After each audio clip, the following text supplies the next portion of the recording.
Greetings, awesome crew of Waste Not Warriors. I'm Mandy Wildman, and today we're going to talk about two things at once. We can do that, right? Multitask? Of course we can. So we're going to make another pair of fun and ruffly, one-of-a-kind pantaloons, and along the way, I'm going to share some of the ways I've sold these and the price ranges I've charged in the past.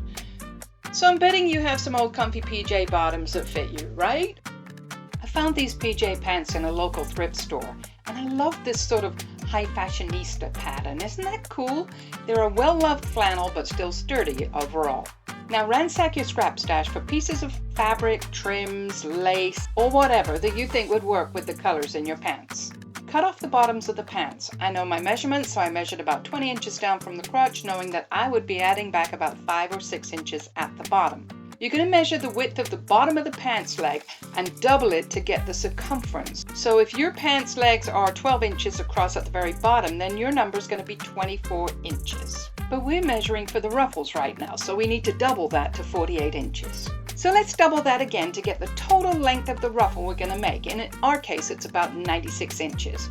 We're going to do several ruffle layers in order of descending width. Cut 2 strips of fabric for the ruffles for however many layers you're adding. I chose some scraps of burnout organza for the bottom layer. Then I found this yummy vintage crochet lace for the next layer, and then some black leftover chiffon.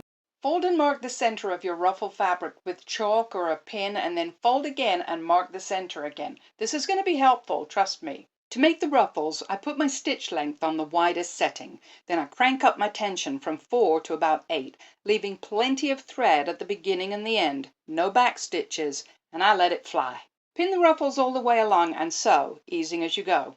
I top these off with some vintage coffee-colored bobble trim. Now we're going to use the pieces we cut off the legs to make some pockets.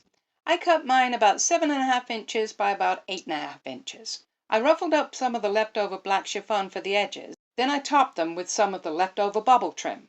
A scrappy applique with some leftover lace from the project I did in the last video, and hey, we've got pockets! Next, mark where you want your pockets to be. To sew them on, I find it easiest to unpick the side seams by about 15 inches right beside where you have your pockets placed. Turn your pants inside out, pin your pockets where you've marked them, and sew them on. I usually leave the bottom sides open and flappy because I like to add some kind of fun scrap button or bow right there because, you know, me. You do you, boo. So let's talk about selling these marvelous creations. You don't have to make your pants as fancy as we just did. When I'm selling at a market or a craft show, I take ones that didn't take this long to make. If I'm selling in my physical shop, I tend to sell these and charge this. And if I'm selling them custom made to my private clients, I make them with high quality fabrics and a bit more pizzazz.